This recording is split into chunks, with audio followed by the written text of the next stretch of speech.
No, you're up, Q. Your room. Let's hear it, man.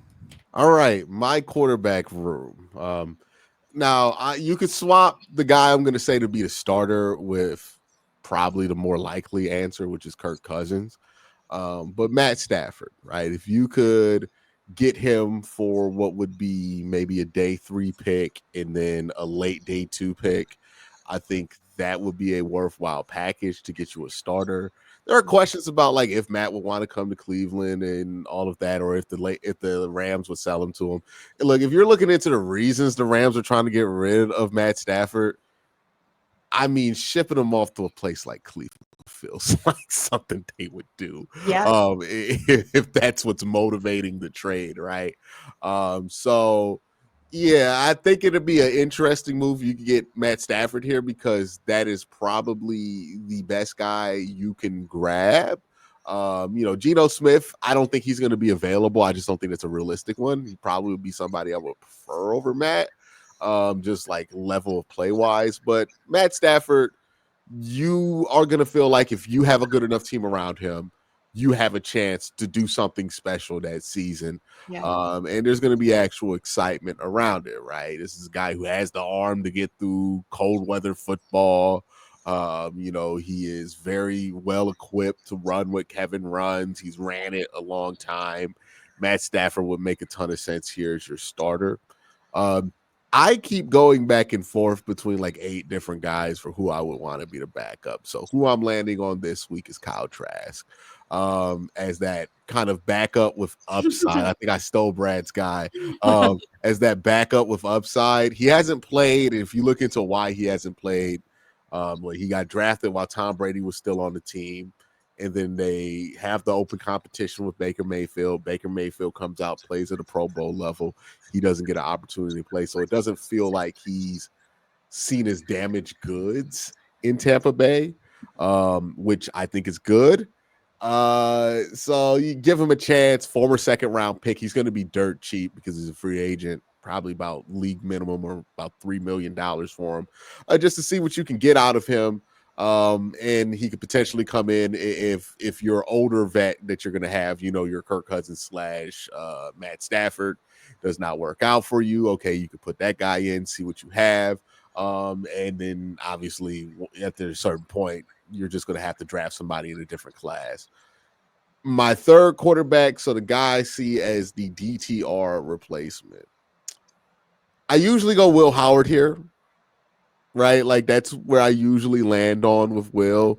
You can replace Will with maybe like if you don't think Will's going to be there, like let's say you commit this much, right? You give up a third and a fourth. I don't think you're going to be able to also grab Will Howard in that scenario. So now we're talking about that next tier of quarterback, right? I would say probably Dylan Gabriel would be the one that makes the most sense. Older, experienced guy. If he gets into a game, you're pretty sure he's not going to embarrass himself. Super limited size wise, right? He's 5'10", and I think that's putting it nicely. But still an experienced enough quarterback to where you could trust him if he had to get in an emergency situation in an NFL game. If you want to go somebody with a little bit more upside than that, maybe you go Tyler Shaw, right? Like we're talking about super late round guys here. I mean, Curtis Work is a bit old here, but somebody like that, right? Like you're gonna get some ancient 6-year senior to replace the DTR role, or you're gonna go after somebody like Cam Miller or somebody like that who is an FCS guy. But you're probably going to have to sacrifice what you would get in the draft at quarterback to be able to bring in Matt Stafford. I do think if you bring in Kirk Cousins, I think then it turns into Will Howard is the guy you go after to replace that DTR role, or it might be that you trade for like a Joe Milton, right, or something like that. So you know what? That's my answer. We're going to trade for Joe Milton, have him replace the DTR role. Kyle Trask is going to be the backup. And boom, we're starting Matt Stafford. And basically, that's going to be enough to where people are going to look at that and say, hey, Miles, you got to show up to work, man. Like that's enough to where you can show up to work.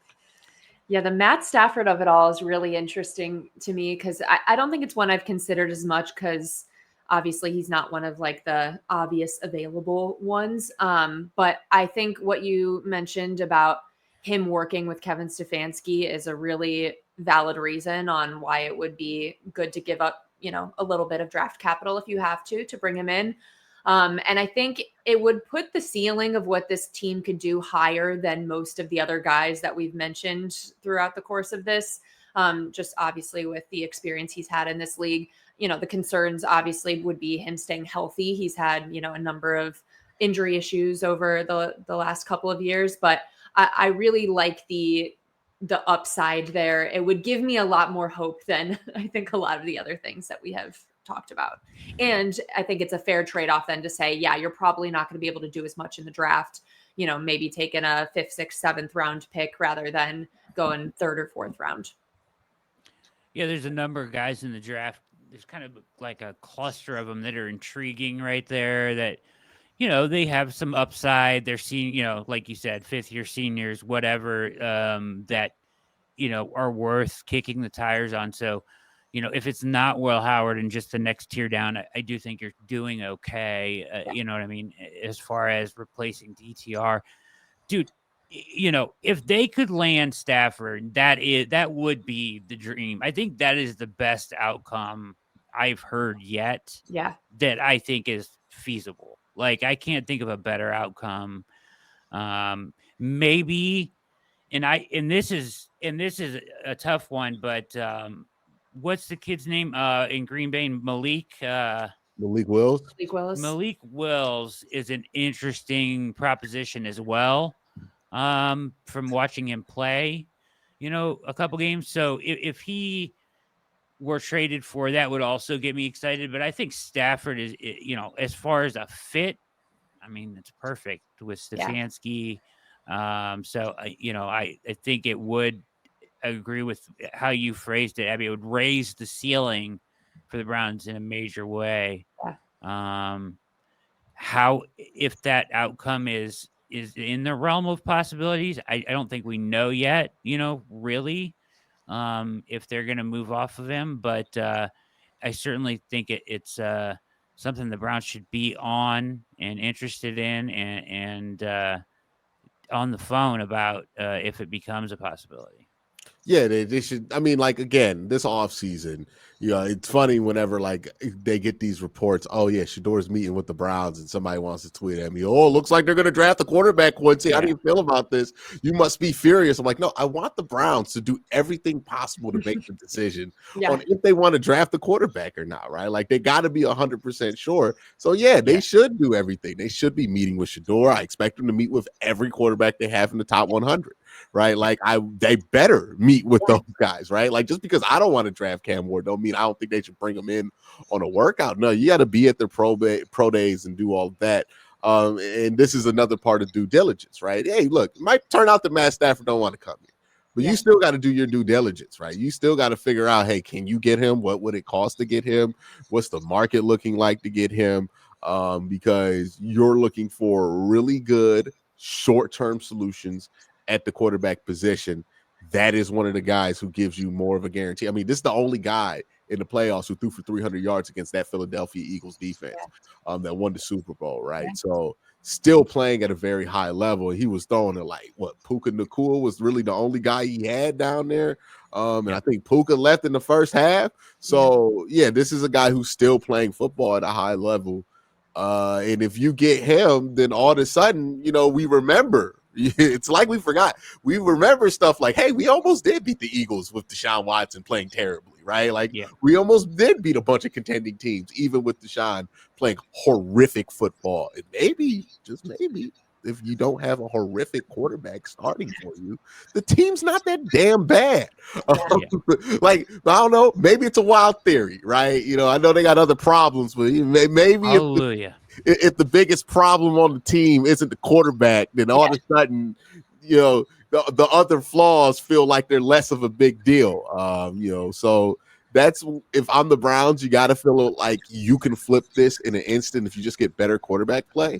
And that's the best upgrade you can get, man. Now you've got me Agreed. picturing like David and Jerry Judy out there with Stafford. I'm Oh. getting like a little too excited now. I almost wish No. this thought wasn't even. Oh, in it'd be like Flacco-mania on I steroids. like. I It can't. would be. Like David and Matt Stafford together. Just that's a Do you combination. know how like Detroit fans at like Piston games were just breaking out into Jared Goff chants? Yeah. That will be us at Yes. the ring Yes. ceremony for the Cavaliers saying, "Let's go Stafford!" Like Yeah. because the Facts. Browns started off 3-1, right? Yep. People are going to For be like, sure. it's basically like we have Baker again, is how the Browns fans are going to be. Except It for would like be. this dude has a actual championship Yeah, on his right. resume in Yeah. a history Yeah. of actual success in the league. So yeah, look, Jerry Judy would be out there super excited, right? Like David Njoku would be super excited. And it'd be interesting to see what Miles and his camp would do if that trade did come through, because now he looks justified because the Browns don't have a clear answer at quarterback. But you start to look more like a jackass if like they got Matt Stafford and then like people think they can compete and you're like, no, I don't want to play. And then it feels like, oh, he just don't want to be here.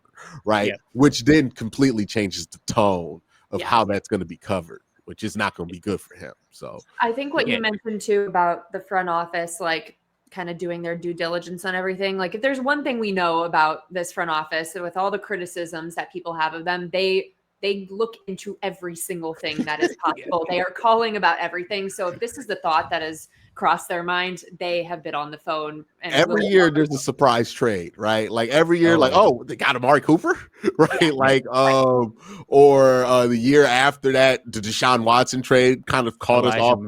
guard that happened. Jerry Judy trade just kind of like we knew that was on the works, but when it happened, it's like, oh, that actually happened. Like that was. We thought that was in the works for a while, but then it just went away for a while. So every year they have made a trade to try to make this team better at a position that they have deemed critical. Yep. Quarterback is the critical position. And unless they go trade for a left tackle, I feel like that's where their efforts are going to be poked at. And you know, I don't think it's likely that they could get Matt, but I don't think it is. It wouldn't break my brain if they were able to get him. No. You know, so It would make me I really like- happy though. That's for Yeah. sure.